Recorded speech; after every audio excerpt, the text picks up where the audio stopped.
এটার নাম হইলে গার্ডেন। এখানে রং বিরঙের মানুষ আছে, রং বিরঙের প্রেমিক প্রেমিকা আসে। তুমি আমাকে বললা, সুপিয়া তুমি গার্ডেনে চলো না, একটু ঘুরে আসি। দেখো, আমি তোমার কথা বিশ্বাস কইরা মাকে বললাম, মা আইস কলেজে যাওয়া হবে না, বান্ধবীর বাসা দাওয়াত পড়ে গেছে। আজকে দুপুরে খাবারটা আমি বান্ধবীর বাসায় খাবো। মা বলল, ঠিক আছে, তাড়াতাড়ি এসে পড়ো।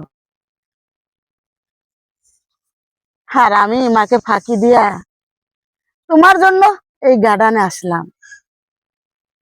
তোমাকে যখন ফোন দেওয়া হলো, তুমি বললা আমি রিস্কায় আছি, তুমি চলে আসো। আর আমি আইসা বন্ধু একা একা বসে আছি। হাজারটা ছেলে মানুষ আমাকে দেখছে, আমাকে দেখছে, তারা কি আমাকে নিয়ে ভাবছে আমি কিন্তু জানি না, জানি না। তুমি এইভাবে কষ্টটা আমাকে না দিলেও পারতা। আমার কি অপরাধ ছিল মিথ্যা কথা বইলা তোমার সাথে দেখা করতে এই গার্ডেনে আসতে হইলো, গার্ডেনে আসতে হইলো।